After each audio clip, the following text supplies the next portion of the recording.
Code hearing. And the items on the agenda today are 3 different cases.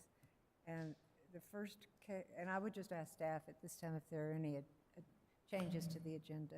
Hearing officer, there are no changes to the agenda. Thank you. So the 3 cases to be heard today are the Matilda Farms conditional use permit, and the second case is the Villas de San Isidro, a multifamily conditional use permit, and the third case is Jezebel Inc., also a conditional use permit. And at this time, I would ask the staff to come forward as to the first case, the Matilda Farms.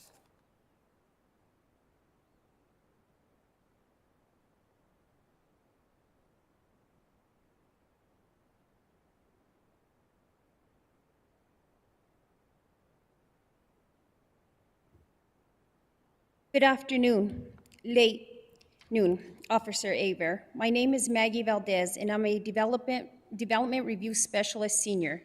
Today I come before you with case number 245110, Matilda Farms, LLC Conditional Use Permit.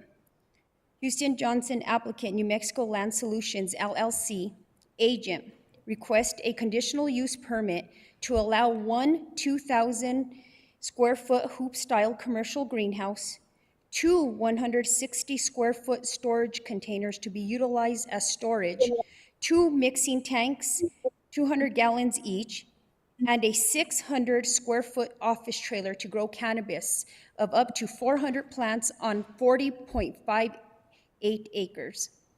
Ordinance 2021-03, Section 10.22.3.3 defines a cannabis producer or cannabis producer micro business that cultivates cannabis plants indoors shall be treated the same as following use: commercial greenhouse. The property is within the residential estate zoning district. Appendix B of the SLDC illustrates a commercial greenhouse as a conditional use within the RESE zoning. The property is located at 26 Persis Street, formerly addressed as 27 Goa Way, CT, in Stanley, New Mexico, within Section 1, Township 10, North and South, and Range 8 East, Commission District 3. Summary.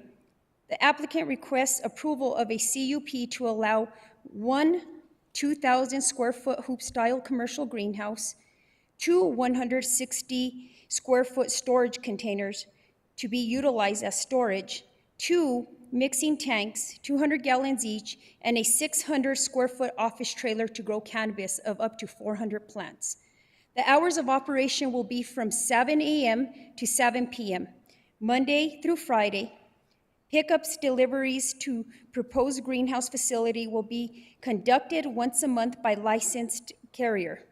There will be a total of 2 employees on site. The subject property is located at 27 Goa Way Court within the vicinity of Stanley and consists of 40.5 acres. The property is also within the residential estate zoning district of Santa Fe County. The applicant is required to abide by New Mexico regulations and licensing department regulations pertaining to licensing and operating the facility, including issues such as access, security, and monitoring by RLD. The applicant has obtained a New Mexico cannabis producer microbusiness license, which allows a cannabis producer at a single licensed premises to possess no more than 200 total mature cannabis plants by any one time. In response to the CUP criteria, the applicant states the following. The applicant has addressed the CUP criteria, and staff has responded to the applicant's comments.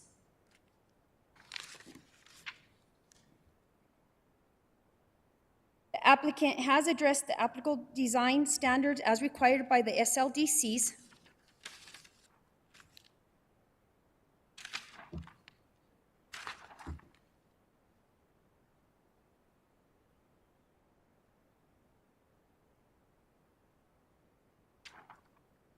Building and Development Services. Staff has reviewed this project for the compliance with pertinent SLDC requirements and has found that the facts presented support the request for a conditional use permit to allow one 2,000 square foot hoop style commercial greenhouse, two 160 square foot storage containers to be utilized as storage, two mixing tanks, 200 gallons each, and a 600 square foot office trailer to grow cannabis of up to 400 plants on 40.58 acres, to be used as a commercial greenhouse for the purpose of producing cannabis.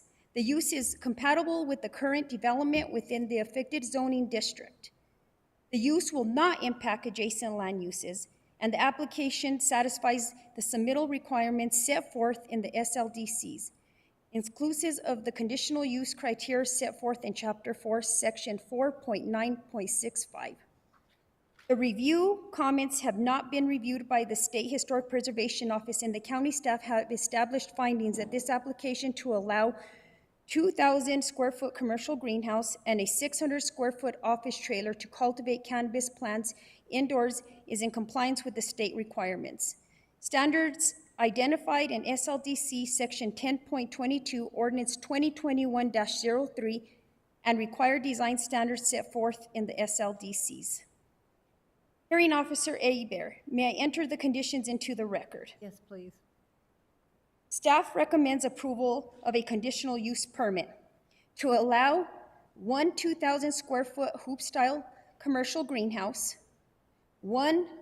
two 160 square foot storage containers to be utilized as storage, two mixing tanks, 200 gallons each, and a 600 square foot office trailer to grow cannabis of up to 400 plants. Structures to be utilized as a commercial greenhouse for the purpose of producing cannabis indoors and subject to the following conditions. This report and the exhibits listed below are hereby submitted as part of the hearing record. Staff requests the hearing officer memorize findings of facts and conclusions of law in a written recommended order. The Santa Fe County Planning Commission may be holding a public hearing on this matter on September 19th of 2024. Hearing Officer Hebert, I stand for questions. Thank you. I just have a few questions. Ms. Valdez, where is Exhibit 1? On page 2 of the staff report, in the third paragraph, there's a reference to Exhibit 1. And is Exhibit 1 the staff report? Because it's not marked Exhibit 1. Sorry about that, Miss. Yes, you are correct. So your staff report should be Exhibit 1. So there should be a correct in there in the reports of the CUP criteria. It should read Exhibit 1. Also, there will be, for the record, a correction on the public hearing on this matter on August 8th. I had put 2024. It should read September 19th, 2024, which would be the Santa Fe County Planning Commission. Is there anything going to be made to correct that? Excuse me? Because this was part of the public notice, and it is a month away, will there be any correction? It was noticed properly, Officer Herbert. I see. So Yeah, it was- yes, it I did a typo, yes, ma'am. Right. But it was noticed properly. Another confusion for me was the number of plants. There was a reference in Exhibit 4 that to 2,000 plants, and your report states 400 plants. 2,000 plants, where was that? That was in Exhibit 4, which was the TAC meeting, I believe. Oh, on the meeting? Yes, if you'll look at the first page, first paragraph, to grow cannabis of up to 2,000 plants. I think that was the first meeting that they did hold, and they decided that they weren't going to grow that amount of plants. They weren't allowed to. Okay. And so it is 400? Yes, not ma'am. Not 200? No, ma'am. And then one of the exhibits contained a reference to that was Exhibit 3, the TAC. It referenced a 2,400 square foot residence, but then I believe as part of the staff report, there was an indication there wasn't anyone going to be residing on the property. So in there, ma'am, there is no longer going to be a residence, am I correct? all of that was changed. That was in the first TAC meeting that they did present, so all of that got changed. There is no resident that's gonna be on the property. Okay. The only thing that's gonna be there are the stuff that I listed under, the issues.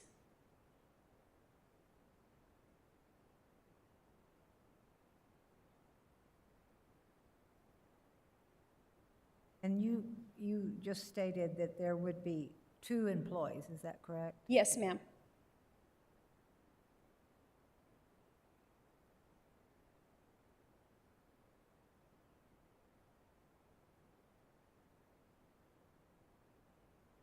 I don't have any other questions, and I didn't have in my exhibits any public comment on this case.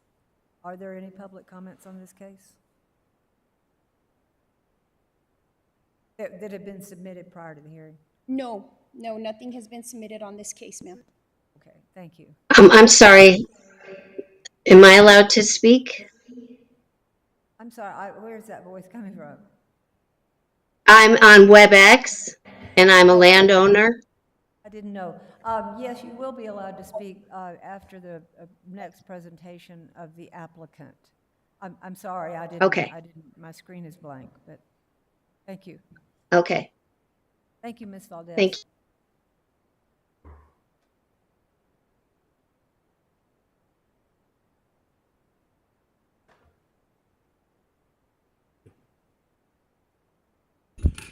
Wayne Dalton, 915 Mercer Street. Thank you, Hearing Officer Hebert. First, I want to start off with saying thank you to staff for the work on this application. And we do have a little presentation for you as well. And I've been given a handout, so.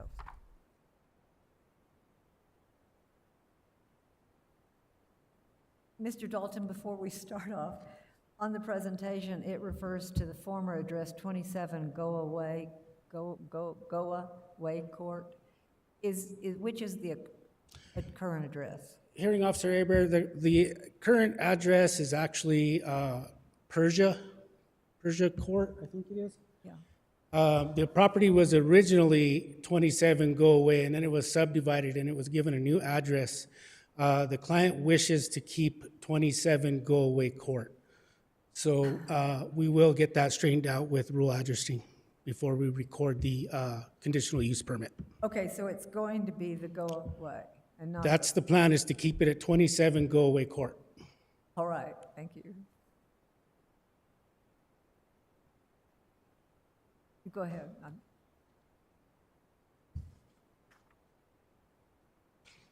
Like staff mentioned, we are requesting a conditional use for the cultivation of cannabis of up to 400 plants. I also want to state, Hearing Officer Hebert, that when this was originally presented in front of the community at the community meeting, this facility has been significantly downgraded. At the community meeting, we were proposing 3 greenhouses. We were proposing a office and storage facility of 1,200 square feet and a caretaker's residence. Since that time, the client has decided to, like I say, downscale the operation. So as you can see on the site plan, this gives you an idea of how the facility will be situated on the property. This here is Go Away Court. That's how that serves as the primary access to the property. We do have an internal road. We have 3 parking spaces. You can see the greenhouse here, 2 storage containers and 2 mixers. And the hours of operation will be 7 a.m. to 7 p.m., Monday through Friday, with monthly pickups from a licensed courier on a monthly basis. And a total of 2 employees will be on site at any given time.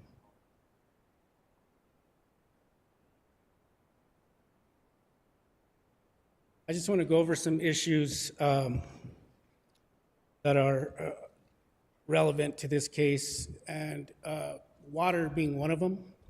And the proposed greenhouse facility will utilize an on-site well.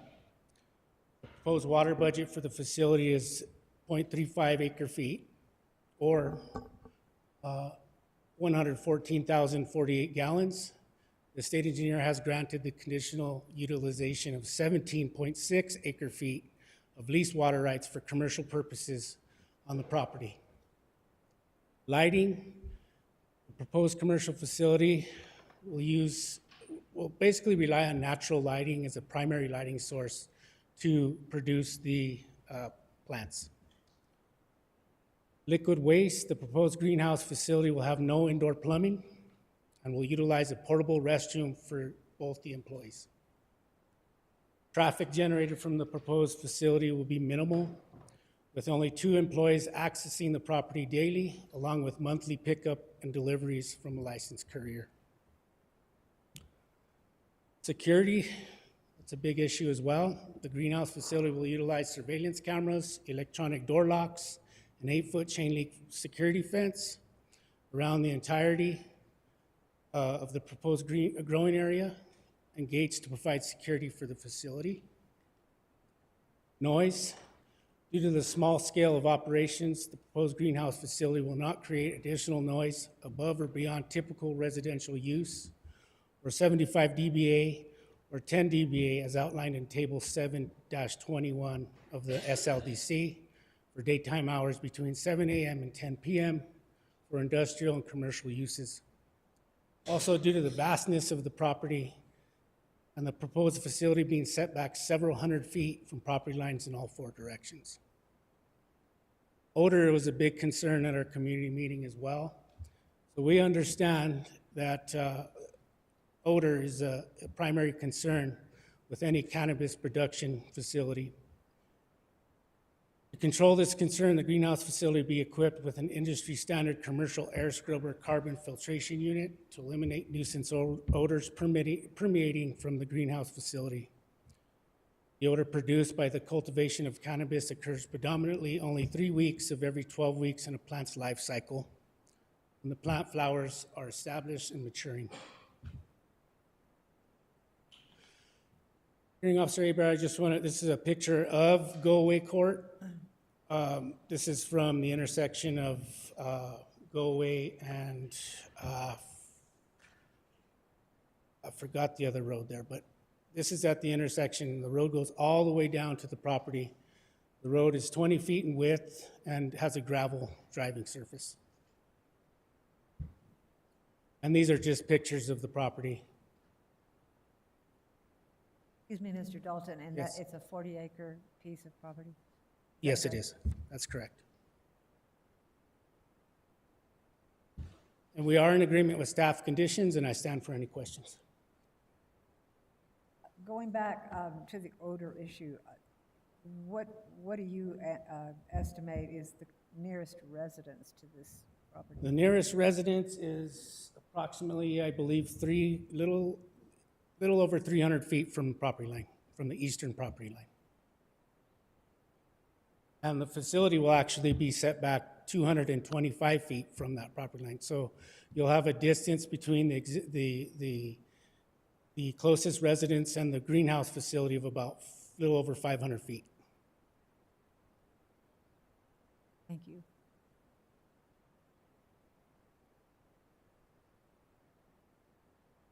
And as to the water rights, they had over 17 acre feet transferred, but they anticipate using less than 1 acre. Is that correct? That is correct.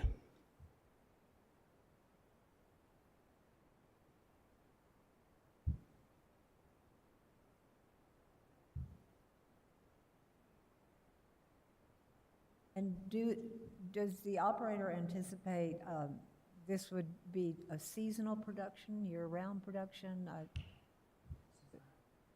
Would be a seasonal operation, and operation in spring, summer, and fall. Yeah.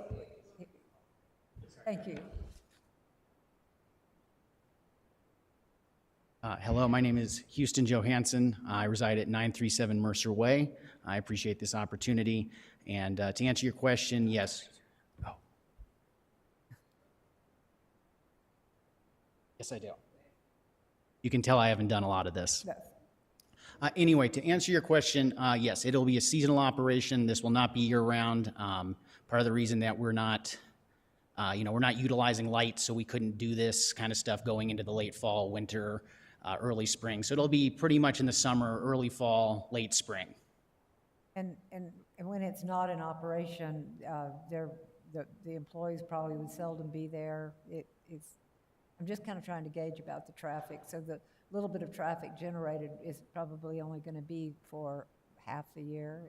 Yeah, that's probably about right. I mean, we'll need to go down there from time to time to, do maintenance, check on things, get ready for the next season. But in the winter, there'll be very little activity down there. It'll probably be more or less 6.5 months of 2 people going out there every day to check on things, water the plants, et cetera. Okay. Thank you. Those are all the questions I have. Did you want to add anything else while you're up here? No? Everyone's good? And did staff have any comments in regard to that testimony? Hearing officer, no comments. All right. Is there anyone in this room that wants to make a comment on this? Yes, please, come forward, and you'll be sworn in. Thank you for the time. Yes. Kim Cook, 239 Hale Street, Stanley, New Mexico. I'm sorry, I didn't catch your name. What? I'm at 239 Hale Street in And your Stanley. name? And My your name is Kim Cook. Kim. Kim, yes. Thank you. And if you don't mind, I'll just read my statement because That's it's... fine. My name is Kim Cook. I'm a resident of Stanley and Santa Fe County. I recently purchased my property located near the property where the CUP permit for a cannabis grow facility is arriving. I'm expressing strong opposition to this proposed development. I'm someone who has had experience firsthand with the negative impacts of the cannabis industry's rapid expansion in Colorado. I feel compelled to voice my concerns. My past experiences with grow houses near my home and my business and my rental properties were marked by deception, financial loss, and lack of proper oversight. While I acknowledge that not all cannabis businesses operate unethically, my personal experience have left me wary of their impact on residential communities. I have several significant concerns about the proposed cannabis grow facility. First, quality of life. I chose to purchase my property for its quiet, private setting and dark skies. These qualities are not just personal preferences, but are integral to my business of hosting creative workshops and dark sky photography sessions. The introduction of a grow facility threatens to disrupt this environment through A, noise pollution from operations and increased traffic, B, persistent and unpleasant odors associated with cannabis cultivation, and 3, light pollution from the greenhouse operations, which would severely impact our cherished dark skies. 2, environmental concerns. New Mexico has currently experienced a 20-year mega drought, potentially the worst in 1,200 years. Water scarcity is a critical issue, and cannabis cultivation is notoriously water intensive. Just in 2022, the Associated Press reported that the increasing production limits from cannabis from 200 to 1,000 plants could increase a producer's water use 5-fold. In a region where many residents already rely on trucked-in water, adding another high-demand water user is irresponsible and unsustainable. 3, economic impact. The presence of cannabis grow facility would significantly decrease property values in our area. As most people's homes represent their largest investment, this is seriously a concern for all nearby residences. Furthermore, the light pollution from such a facility would directly my ability to conduct my dark sky photography business, causing personal financial harm. 4, safety and security. Cannabis operations have been associated with increased crime rates and security risks.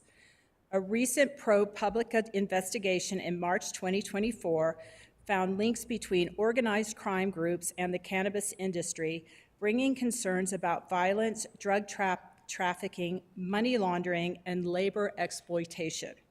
The cash-intensive nature of these businesses due to federal banking regulations make them potential targets for theft and related violence. 5, regulatory concerns. Given our location's distance from Santa Fe, there is valid concerns about the level of oversight and enforcement that would be possible. Recent incidences, such as the one reported by NPR in Torrance County, highlight the potential of exploitation and environmental damage when oversight is lacking. Number 6, community impact. Commercial cannabis operations are fundamentally incompatible with the character of our rural residential neighborhood. They risk undermining the sense of community we have built, potentially leading to a more closed-off community with less interaction due to the environmental impact of our outdoor lifestyles. While I'm not opposed to the cannabis industry as a whole, I firmly believe that such operations do not belong adjacent to residential areas. New Mexico has 39 million acres of farmland that could potentially accommodate these facilities without disrupting established communities and their ecosystems. I urge you to consider the long-term implications of allowing this cannabis grow facility in our neighborhood. The potential negative impacts on our water resources, community safety, property values, and overall quality of life far outweigh any perceived benefits. Thank you for your time. Thank you, Ms. Cook, for your comments. Is there anyone else in this room that wants to comment on the application? And do we have, Yes, we have a Julie who is online who wished to speak. okay. And Julie, you'll need to be sworn in. Are you there, Julie? Yes, I am. Sorry, just I had to Do you swear So- or affirm the testimony you're about to give is the whole truth? Yes. Please state your name and address for the record. My name is Julie Jacob. I'm at 243 Hale Road in Stanley. Thank you. Ms. Jacob, please go forward with your Okay. comments. All right, so my concerns are, I am also against this construction. Number one, we're in a residential zone, and they don't even need a CUP, permit if they go somewhere else. We have, with the housing costs being what they are, we already have 3 new neighbors on property that was not previously habited just on Hale Road this year. And instead of, providing another opportunity for someone else to be able to afford land out here and build a home, this is proposed instead, a cannabis farm. We already have one right across the road on the same Persia Court. High Desert Relief was approved for a CUP, and their greenhouse is in existence and it has been up for almost a year now. Not quite a year, I don't believe. From that greenhouse, probably a mile away, we currently border the property in question, the new one being proposed with Matilda Farms. We border their property, but the existing High Desert Relief greenhouse is about, I would say, a mile away, and we can smell it. Not all the time, but when the west winds blow, which they blow often because we're on the plains of New Mexico, we can smell it. I don't know if it's when they have their windows open or need to air things out, but it exists a mile away, and I'm concerned that we add another greenhouse to this same area that just going to intensify and snowball. I am concerned about the water allocation. As you know, we are questioning whether our well is running dry in the last year. Again, we have 3 new families that have purchased property. I'm not sure what their water use would be, but I don't think that water for the people I believe that water for the people and a resident in a residential neighborhood is more important than a luxury good of what I consider cannabis growth to be. My other concern is, as Kim mentioned, the Torrance County Bliss Farm debacle down there. We don't want a repeat of that up here.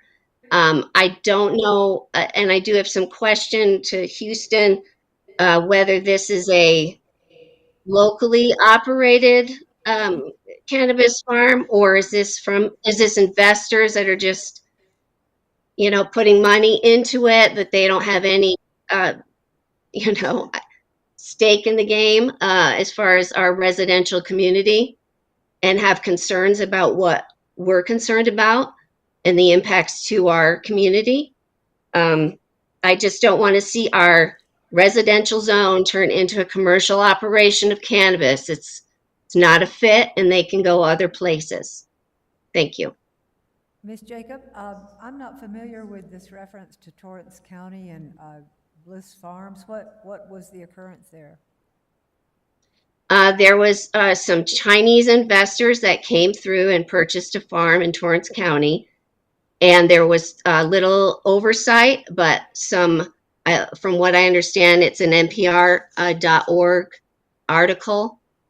From what I understand from the article, some people started to, inquire about bad practices, and it was discovered that they had brought in Chinese workers and basically held them hostage. They were, in a sense, because, they didn't have any money. They took their passports. It was a whole, trafficking problem for these poor Chinese immigrants that came in to try and earn a living. They lived on site in unsanitary conditions. There wasn't any proper septic. They didn't really know how to grow cannabis. So there was improper use and stored chemicals, and the ground was contaminated, and it was eventually shut down, obviously for a lot of reasons. There was a second farm in that neighborhood, or in that Torrance County, that also had problems of that nature. It is worth looking into on your end. Wouldn't mind my saying, and because I don't know who's invested in this, and I know Dreamtime used to be was the original organizer that held the community meeting last year, and now it's Houston, and I'm not sure what that connection is, but Dreamtime was never forthright in what their name was and who they were. So I have some concerns on that end. Thank you, Ms. Jacob. I will ask the applicant if they can give us some more information about whether it's locally owned or not. But thank you for your comments. Is that all you have to say? I just have a question for Santa Fe County and yourself, please. It's just, we've expressed these concerns, and we will again at the Planning Commission. And I just wonder how impactful are our comments to your decision to give a CUP? Well, I don't think that staff or I can give you any kind of definitive answer, but I think the commission would undoubtedly want all input on these issues, because that's how these codes are developed. So it may be the case that under the current code, there isn't sufficient issues to prevent granting a CUP, but it is, these things are always subject to change. So I think the comment is always invaluable, and yes, I would encourage you to. Thank you. Thank you.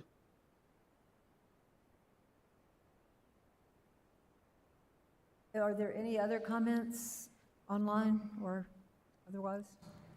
Hearing officer, there's nobody else appearing wanting to speak on this matter.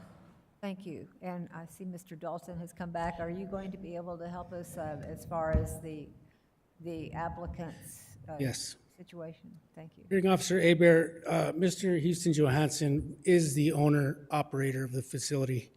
It'll be just himself and a grower. That's it.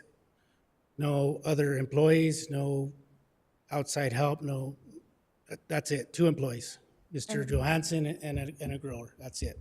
And Ms. Jacobs referred to an entity, Dreamtime. Was Mr. Johansson involved with Dreamtime? Dreamtime was actually the property owner at that time. Or And Dreamtime is the property. Dreamtime is the property owner. And And is Mr. Johansson leasing this property from Dreamtime?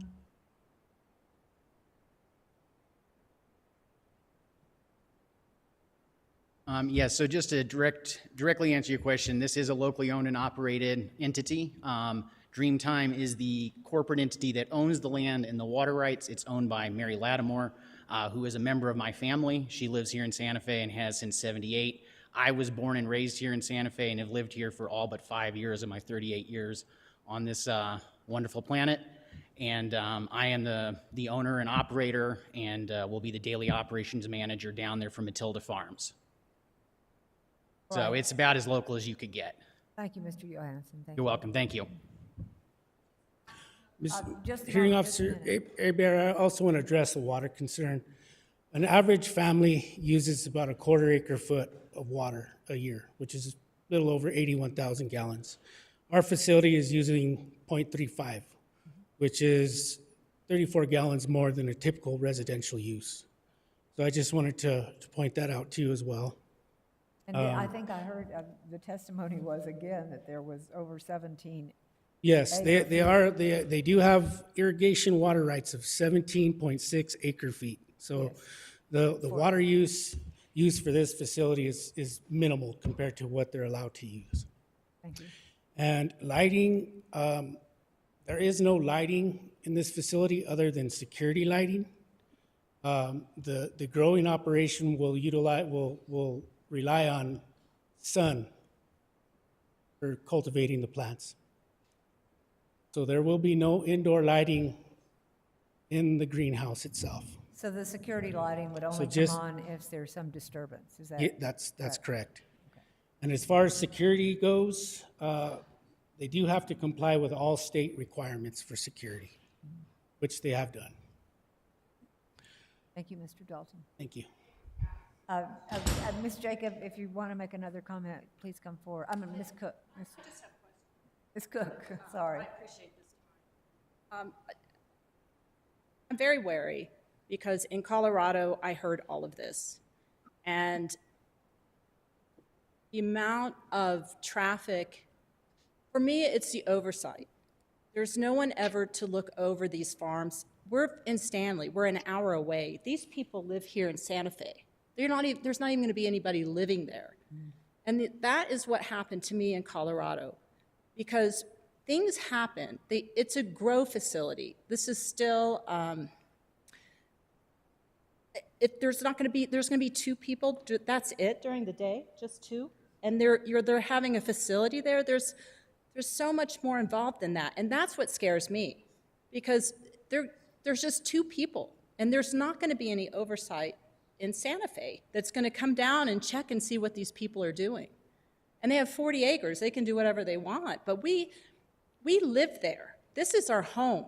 They live here. This is their home. They're putting their operation an hour away from their own home. They could put it here in Santa Fe, where they could monitor if it's a local business. And I think that's what concerns me, because Stanley residences, we enjoy our country lifestyle, and if it's a beautiful valley, and it's very peaceful there. But if we're just going to continue to allow these grow operations to continue to open up around there, you're not going to have this gorgeous part I would rather see a fancy mall there than a grow operation, to be honest with you. And I guess I'm just upset because they're here. They're not even local people. If they lived in Stanley and grew in Stanley, maybe that would be something. But even the landowners, we don't even know who they are. So I guess that's my concern, and I appreciate the extra time. Thank you for Thank your you. comments. Are there any other comments on this particular case? Any other comments online? Nothing? Well, then we will conclude this case, and I will prepare a recommended order to go forward to the Planning Commission, and I thank you all for your attendance.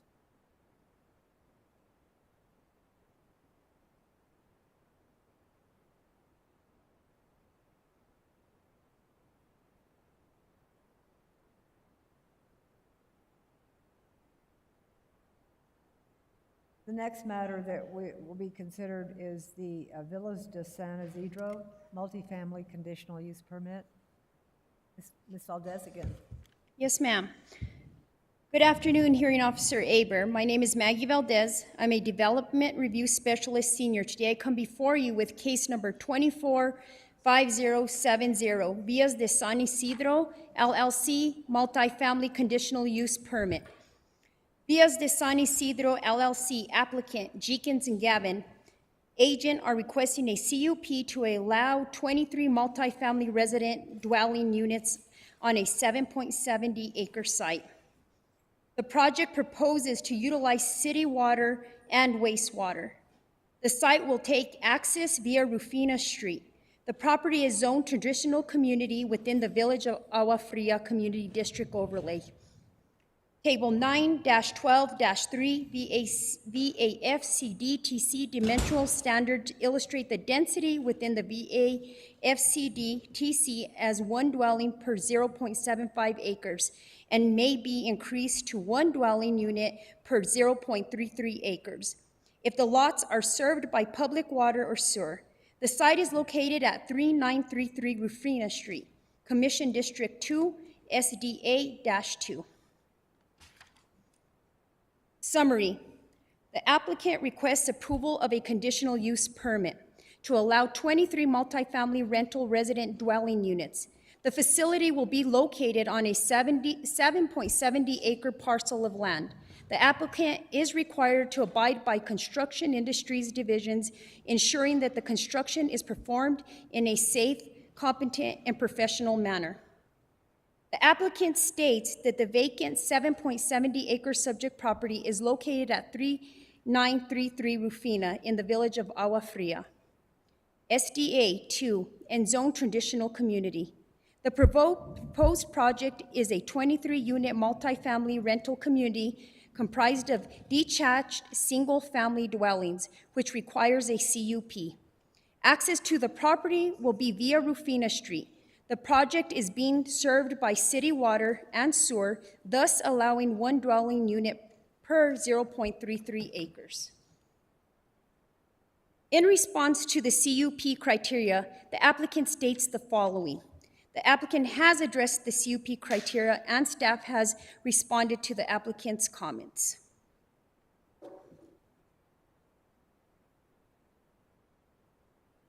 Applicable SLDC design and standards.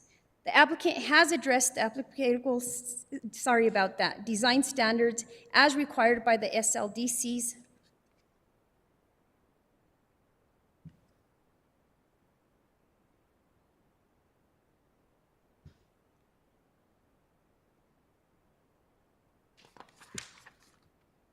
Building and Development Services staff has reviewed this project for compliance with pertinent SLDC requirements and has found that the facts presented support the request for a conditional use permit to allow 23 multifamily residential dwelling units on a 7.70 acre site. The use is compatible with the current development within the affected zoning district. The use will not impact adjacent land uses, and the application satisfies the submittal requirements set forth in the SLDCs. Inclusive of the conditional use criteria set forth in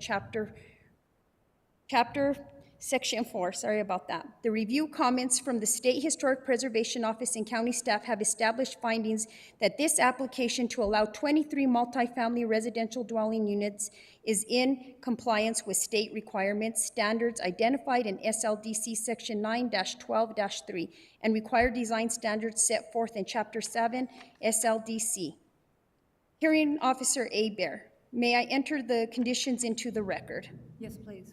Staff recommends approval of a conditional use permit to allow 23 multifamily residential dwelling units on 7.70 acre site subject to the following conditions.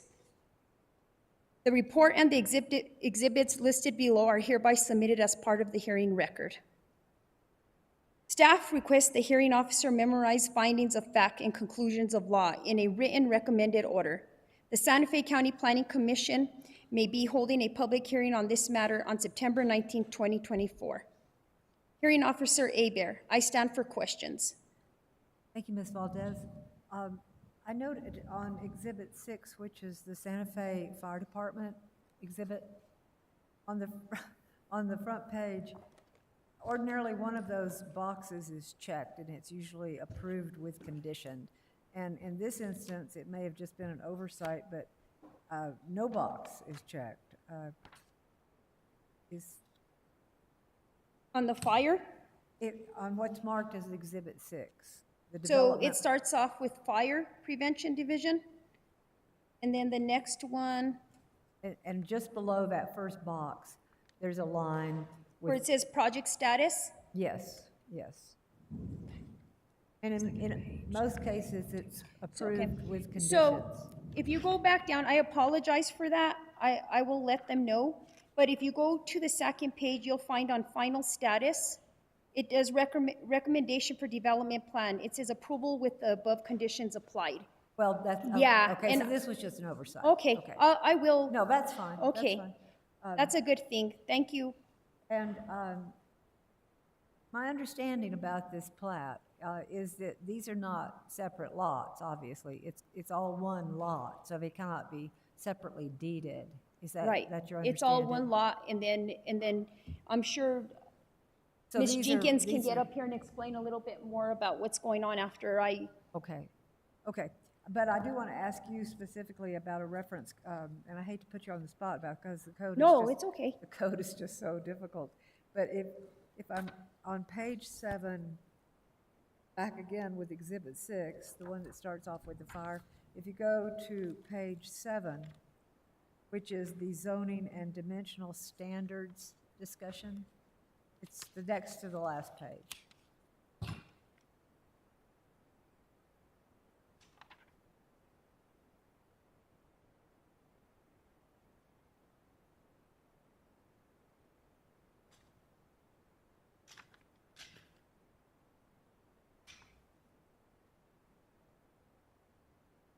Is it on exhibit? It's also, Well, it's part of Exhibit 6, and it's the next to the last page. okay, It is, it's after the Public Works Department, okay. and it should show up as your. It's of Okay, so it's April- after Public Works. Oh, and it says right here from New Mexico Historic Preservation Division? Is that the one from I believe SHPO? so. I believe so. Okay, so that's, yeah, that's the New Mexico Historic Preservation. That's SHPO. So we always send out a letter out to SHPO as well to see if, you know, if there's any kind of disturbance. And right now, he says that the project will have no effect on the historic properties. Okay, I don't think we're still on the same page. This is an April 15th, 2024 letter to Mr. Cisneros, Deer Growth Management, and This one on SHPO. I believe it's internal. The address is 130 Grant Avenue. Or maybe this is something. So that is from your company. Okay, my question, just to get to the question, is, and I'll ask you when you Okay. come forward. Okay, thank you very much. That's all the questions I had. And for the record, Hearing Officer Hebert, there also was a correction on where it reads in the back page by exhibits, where it does say the Santa Fe County Planning Commission may be holding a public hearing on this matter. It should be September 19th, 2024, not August 8th, 2024. And everything is correct also on the noticing. All right, thank you very much.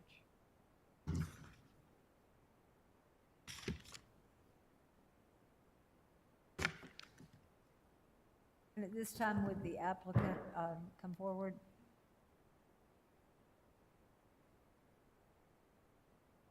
I do.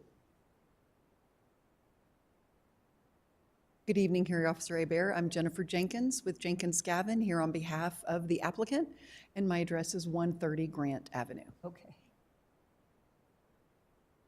So I have a pretty brief presentation. I think all the materials in the staff report kind of covered things, but I'm just going to walk through a little bit here. And let's just go through. So we are located north of Agua Fria Street in the Agua Fria Village traditional community. And as you can see here, The property is just west of the roundabout at Zaffarano and Rufina, and we are east of Cayatajo. So kind of tucked in there in the village. And as Maggie mentioned, we are in the zone traditional community within the Agua Fria Village, which is everything you see here in the gold color from the zoning map. And then everything on the other side of Agua Fria is the city of Santa Fe. So that is the city jurisdiction. So we are going to be served by city water and sewer. And there are city water and sewer infrastructure within Rufina Street. We have developed those engineering plans, and they have been submitted to the city of Santa Fe for review. And so that process will continue as we move forward with the development plan, but the city has agreed to serve the project. So that is how we arrive at the density of one dwelling per third acre, is the density bonus that's permissible when community water and sewer is available. So this is the proposed site plan. So this is not a subdivision, as you aptly pointed out. This is multifamily. So we have multiple dwelling units that will share one 7.7 acre parcel of land. And the program here is what would commonly be referred to as a built-to-rent project. So the property owner is going to actually provide the homes and then rent those homes out to families and individuals. The goal really is here is to create a community of workforce housing. We know that we have a dire need of that in this community. And so we are providing 23 dwelling units that will be rented to individuals and families. And then at the north end of the site, we have a really nice open space area with walking paths and just some outdoor recreation area for the residents at the north kind of third of the site. So sort of zooming in a little bit, we've kind of rotated everything, but to the right is our access off of Rufina. And then we have we have a 26-foot wide roadway that will come in, and then we have an emergency turnaround at the end. And each home will be equipped with two parking spaces, so a concrete drive pad. And what these kind of gray squares represent is sort of the envelope, if you will, where each of the homes will be constructed. And so there is plenty of, separation, between the homes themselves. All of the stormwater flows toward Rufina Street, so we have landscaped ponding areas and these two locations here. And of course, the water and sewer will be within the roadway as well. That will be stubbed out to each of the kind of the dwelling unit envelopes. And then this is the northern part of the site, which is the open space area. So we're creating, there's already some existing dirt paths out there, so we're just going to be formalizing them, adding sort of a shaded sitting area, and adding some additional landscaping. And so these are kind of the details. Again, the site is 7.7 acres at one dwelling per third acre. That's how we arrive at the 23 dwelling units we are proposing. And although no open space is required by the SLDC, we are proposing to preserve 47% of the site as open space. So with that, I'd be happy to stand for any questions. Thank you. As far as the water services from the city, the water and sewage, do you know if the city actually has extended service to the west of the property in question? Yeah, let me show you. Let's go back to that map that we had. So, whoops, I went 1, 2, let me go 1, 2, one more. Okay, so what you see here, if in Rufina Street, the blue line is a water line. Okay. So that is the water line. So yeah, it goes all the way down Rufina Street to Rufina's dead end, and the green lines are sanitary sewer lines. Okay, thank you. And is this project subject to any of the affordability rules? It is not, interestingly. So under the county's affordable housing regulations, multifamily rental projects are currently not subject to affordable housing requirements. However, we feel like this project the intent here is to create, attainable housing for the workforce. So, but there is not a specific affordable housing requirement. It only applies to currently, and I think this is potentially going to change in the county code. The county has a new affordable housing plan, and I think they're looking to capture rental product in the future. But currently, the affordable housing requirement only applies to for sale product and residential subdivisions. And now, maybe you could help me with this. I'm just trying to find out the setbacks that are applicable to this particular, there's a reference. I don't know if I included the applicable setbacks, Well, but I believe there's a reference. There's a reference on this April 15th letter. Is it from 130 Grant Avenue? That we yes, now that's know my you? office, yes. And it says that setback requirements for the residential development within the VAFCDTC are 5 feet from the front, rear, and side property lines. Yes. So that is in section 912(3)(I) or 1. All right. And this does comply with that. Not much of a setback. Yes, we are in compliance. And since there aren't any lot lines separating the structures, we will be complying because for fire code, the homes have to be a minimum of 10 feet apart. So you can imagine if there was an imaginary lot line, you would be 5 feet. Everybody would be 5 feet from their lot line, which would create that 10-foot separation between structures. So we will be complying with those requisite structure separations. And then as far as the perimeter lot line, Right. all the structures will comply with those setbacks. I'm not sure internally the setbacks would require. They're since not going to this be is applicable still- internally, so Right. we default to fire code at that Okay, point. good. All right, I don't have any other questions. Thank you very much. Great, thank you so much.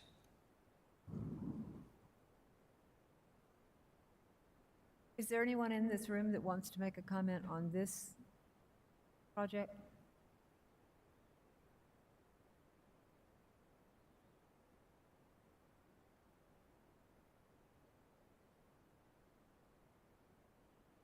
Sandra Zinn, Z-I-N-N, 3428 San Luis Street. Okay. Actually, could we have that map back up there? San Luis is a little bitty 2-block street that it looks like the entrance and exit is directly across. So it looks to me like traffic is going to funnel directly into our little 2-block street, which is already a big problem because we get all the cut-through traffic from Rafina over to Todos Santos because Todos Santos doesn't go to Rafina, it dead ends. For people to go down Todos Santos and to the other San Ysidro apartments that were recently built to get to San Ysidro. So we get all this cut-through traffic already on our little 2-block street. And so it looks like the entrance and exit is going to empty right into our street. We're just directly across Rufina from them. So neighborhood concern is if that entrance and exit could be more toward the roundabout so that people would be more likely to go to the roundabout instead of just crossing over to San Luis. Also, we have been asking for a long time with the city for speed bumps because we do have all this inordinate amount of cut-through traffic. And, if this is going to increase our traffic, we would really like for the county and city to work on some kind of traffic mitigation, whether that's, speed bumps or a lot more signage or local residents only or something, because as I said, our 2-block street gets all of the cut-through traffic to Todos Santos to get to San Ysidro and Lowe's parking lot. I see, yeah. So am I correct that it's going to be directly Well, we'll ask Ms. Jenkins to come up across and from talk our to that. street? Okay, So that's the concern. I appreciate it. Thank you. Okay, thank you. very much. And Ms. Jenkins, can you come and address the traffic issue? I believe I did see some references to the traffic studies and nothing additional was recommended. Yes, thank you, Hearing Officer Hebert. So yes, Ms. Zinn is correct. So our access road, what did I do? Can we put the presentation back? I can't. There it goes, thank you. So yeah, I think I liked the other one better, let's do that. So as you can see here, our access road does align with San Luis across the street, and this is actually mandated from a traffic engineering standpoint, so it is actually much safer to align, to create a clean four-way intersection as opposed to creating offset intersection. So if we were to come in on the other side, it could create dangerous traffic conflicts as cars are trying to navigate and turn onto Rufina. So we are actually required to create that clean alignment with the roadway across the street. We did prepare some data since Rufina Street is a City of Santa Fe roadway. It is their jurisdiction. So we did confer with the Public Works Department at the city as well as their traffic engineering consultant. We provided what we call the trip generation data, like how many cars are going to be generated. And we were so far below the threshold for a traffic study that the city determined that they were satisfied and that there was no additional analysis.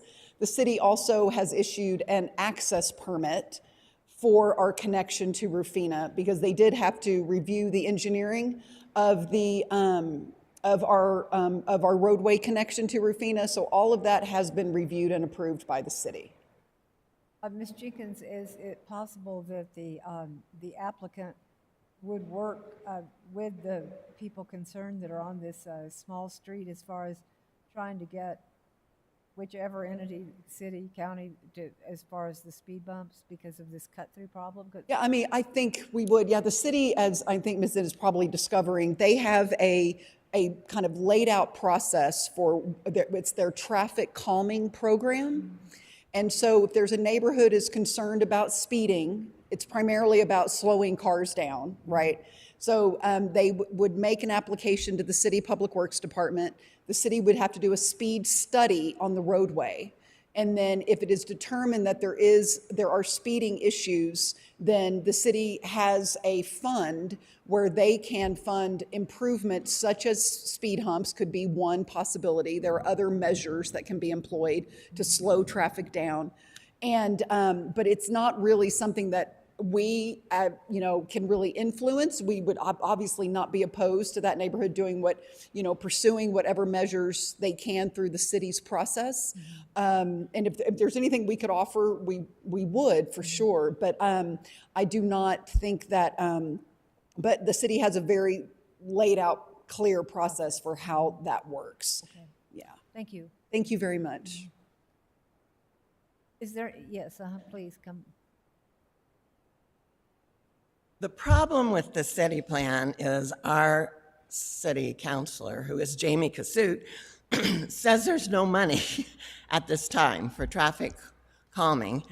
And the process is residents are supposed to get some huge percentage of signatures of everyone in the area and the businesses, which is ridiculous for our little 2-block street to ask the people who are causing the problems to sign, asking that these be put in.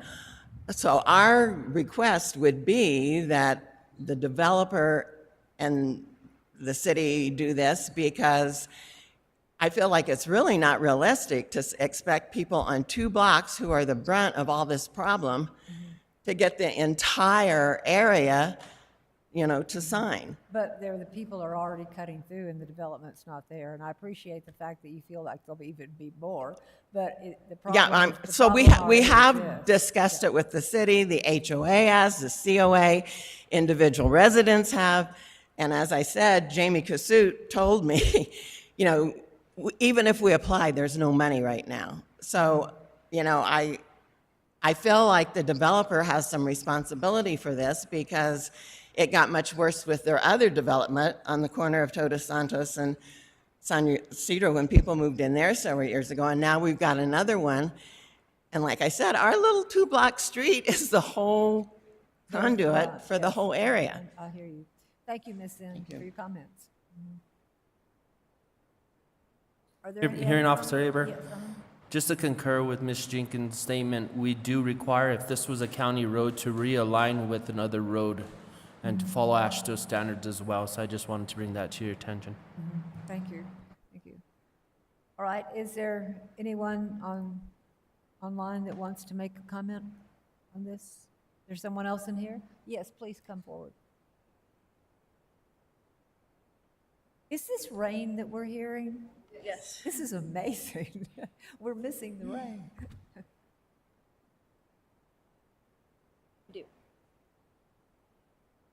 Hello, my name is Gabriela Corral Subia, and I live in 2144 Camino Poloso.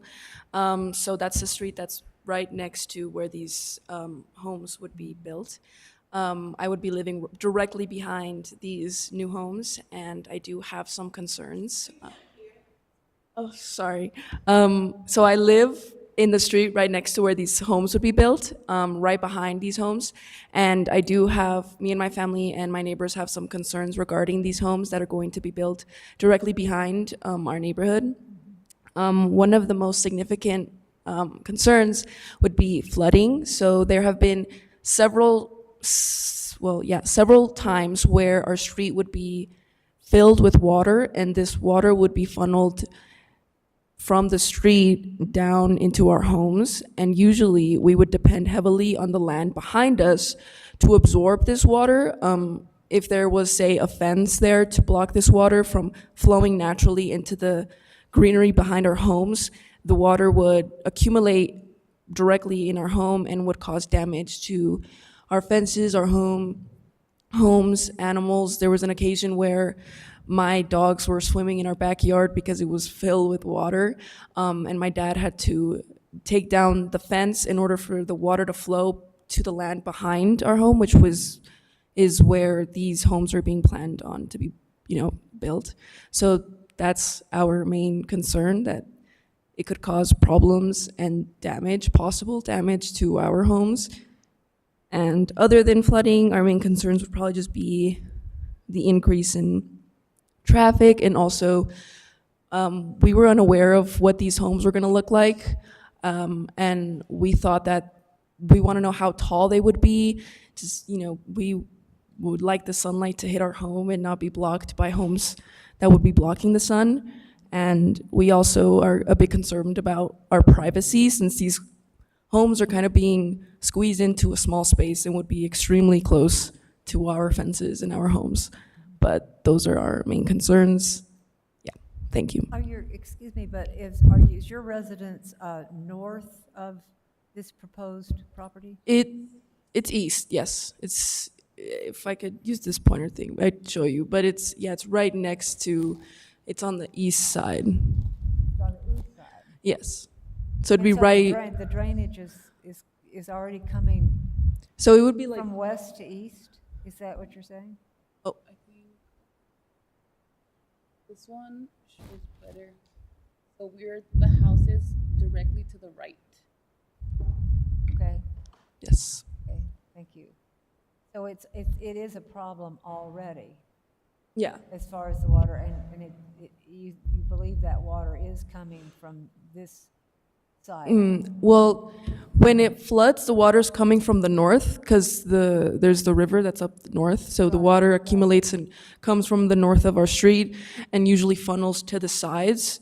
Usually in our home, it funnels onto, the west, where the site is being planned. So that's my main concern, because the water would flow into there naturally. I see, Yeah. I see. So that's our main concern. Okay, Yes. thank you. My name is Gabriela Corral Subia. Gabriela Corral Subia. Yeah, thank you. Thank you.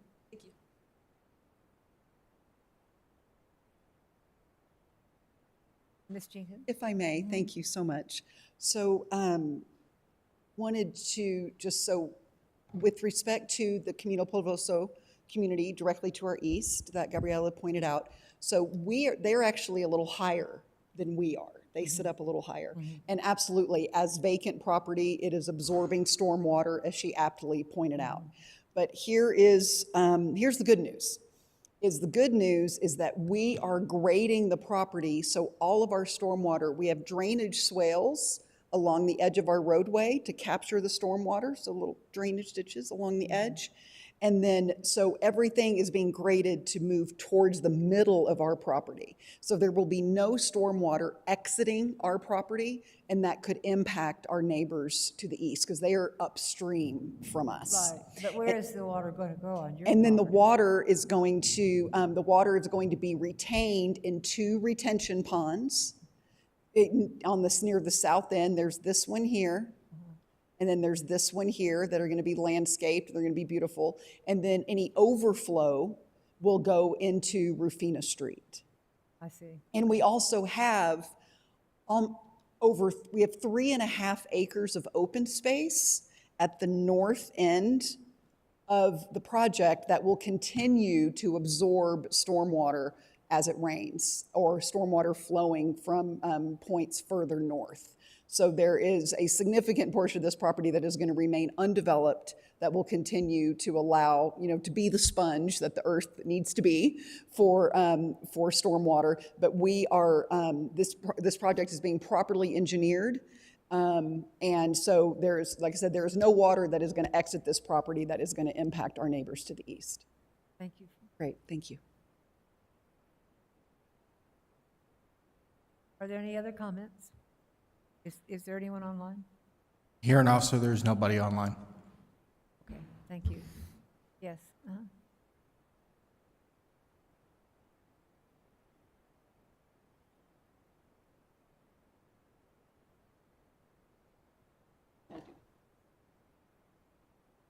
Okay, my name is Marisela Ornelas. I also live in Camino Polvoso. Can I just grab this?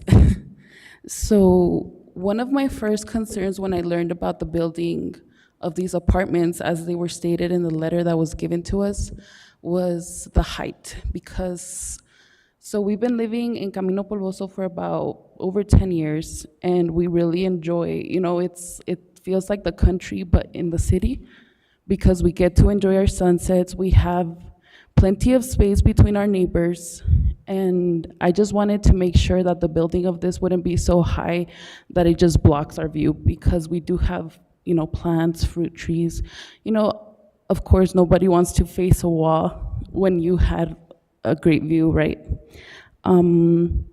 So in the letter they sent us, they did not state any formal plans. I do see now that it looks like they are homes, but still, I don't know if they're gonna be 2-story homes, single houses, and then as well as, I also have comments regarding the traffic, because in the mornings, Rufina's already a 2-way street. You have to make sure that there's no cars coming on either side between 7 in the morning and I would say even sometimes until 9.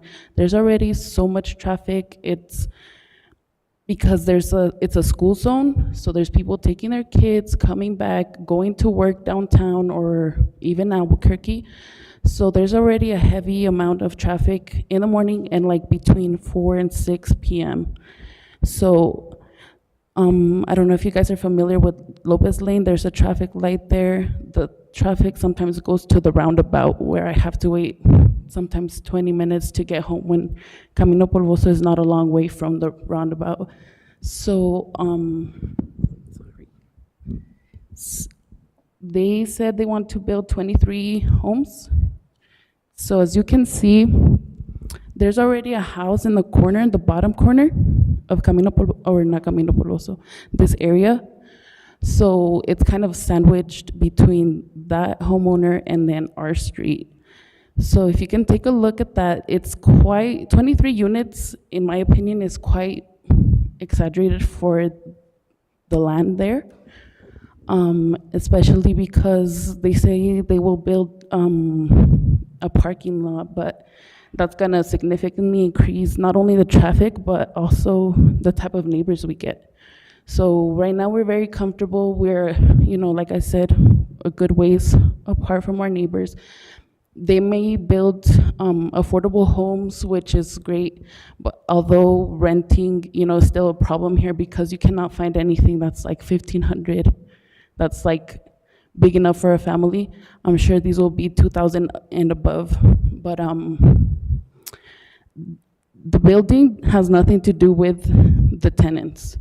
So once the people live there, it's gonna be our problem dealing in case we have, nasty neighbors. It's gonna be, I also wanna know how far from our house they're planning to build, because it's basically going to change our quality of life. Let's see.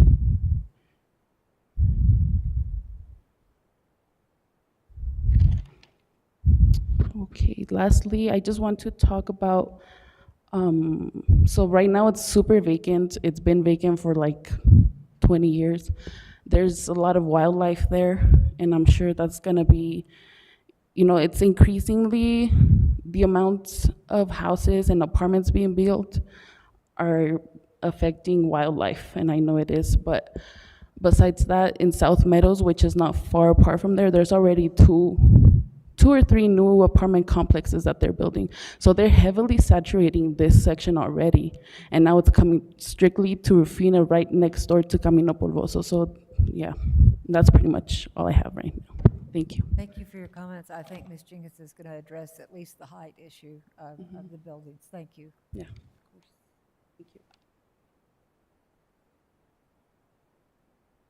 Thank you, Officer Hebert. Yes, I neglected to mention previously that, yes, all the homes will be single-story. Okay. Well, that's So, good. yeah, these are single-story modest homes, and we want to provide backyard space for each home, so we're not looking to push these homes up against, our property boundaries, and so, we're not intending, everybody enjoys their privacy. How So, about the square footage? Do you all have an estimate? I think they'll probably range, the homes from probably 1,000 up to 2,000 square feet.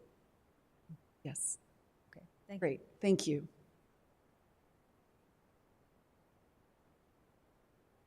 If there are no other comments on this case, are there any other comments? And there are no one online. I will issue a recommended order on this one within 15 business days, and thank you for your attendance.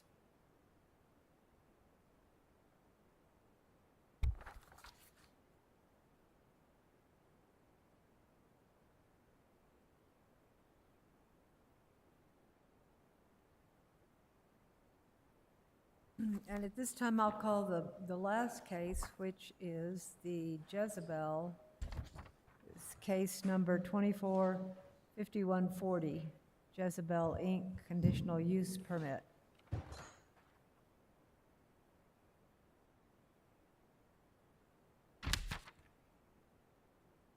Ms. Martinez.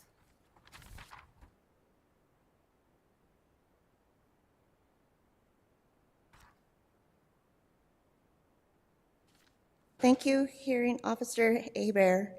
Marie Martinez, Building and Development Services, Review Specialist with the Growth Management Division. Case number 24-5.5140, Jezebel Incorporated, Conditional Use Permit. Issue.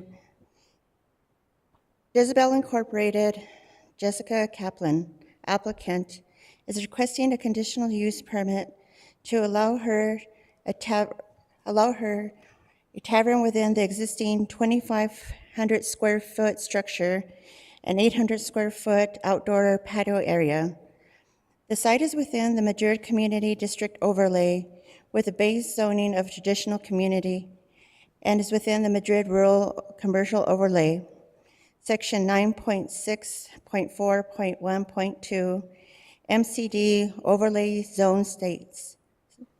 Supplemental conditional uses, MCD, TC. The following uses are only allowed in the MCD ORC within the MCD TC-based zoning district: bars, taverns, nightclubs, and tattoo parlors. The property is located at 2860A New Mexico Highway 14, Madrid, SDA 2, Commission District 3.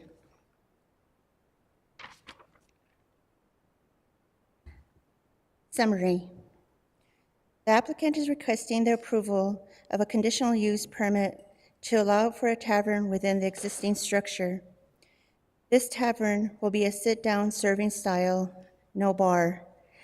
The tavern would only be serving beers and wines, no spirits. The tavern area will not take up more than 2,500 square feet within the structure. Presently, there is a fine art gallery operating out of Unit B and an old-fashioned soda fountain operating out of Unit A, as well as a gift shop. These businesses will continue to operate as usual. The applicant proposes to add beer and wine to the lunch service and to expand the restaurant into the dinner hours comfortably. They intend to keep the old-fashioned soda fountain as an alcohol-free zone. The site is within the Madrid Community District overlay with a base zoning of traditional community and is within the Madrid Rural Commercial Overlay.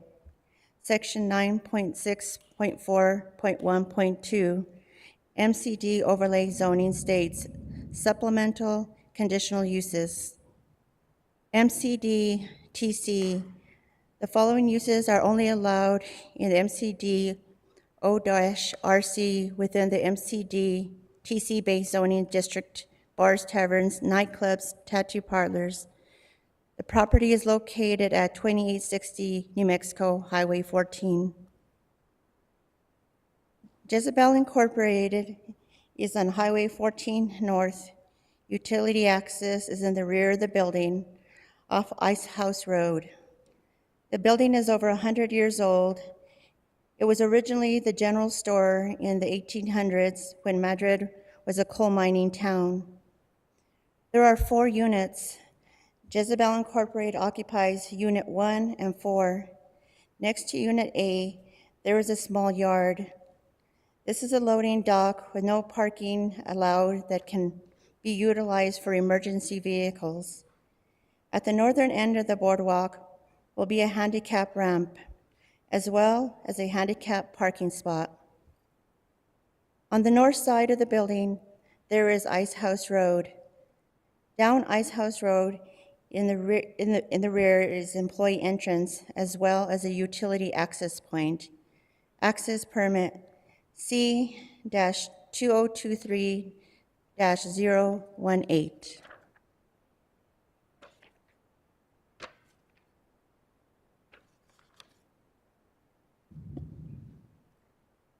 The applicant has addressed the variance criteria, and staff has responded to the applicant's comments.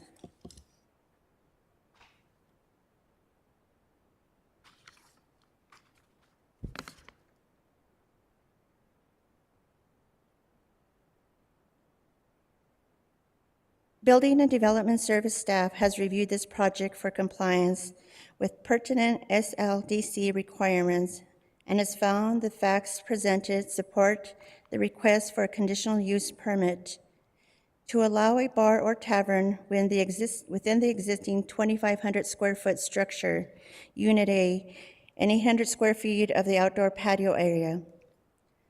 The use is compatible with the current development within the affected zoning district. The use will not impact adjacent land users, and the application satisfies the submittal requirements set forth in the SLDC, inclusive of the conditional use criteria set forth in Chapter 4, Section 4.9.6.5.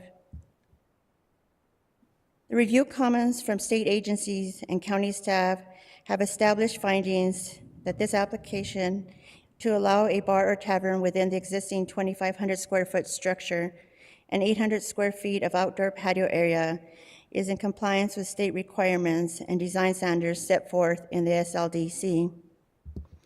Recommendation. Staff recommends approval of a conditional use permit to allow a bar or tavern within the existing 2,500 square foot structure and an 800 square feet of outdoor patio area, subject to the following conditions. If the hearing officer finds that the application has met the conditional use permit criteria and recommends approval, staff suggests the following conditions be imposed. I need to strike condition number 3. Madam Hearing Officer Haber, may I please enter these conditions into the record? Yes, please. I'm just trying to get to the recommendation on 3. Is that the business license? Has that already been obtained? Yes, they already have one. All right, thank you. Okay, thank you.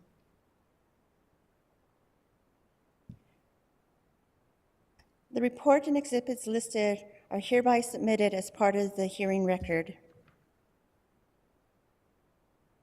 Staff requests the hearing officer memorializes findings of fact and conclusions of law in a written recommended order. The Santa Fe County Planning Commission may be holding a public hearing on this matter on September 19th, 2024. Thank you, and at this time, I stand for any questions.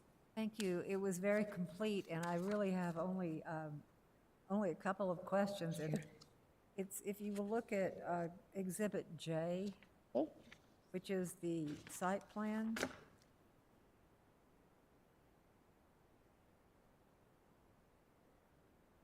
And in looking at the first page of Exhibit J, do you have that one?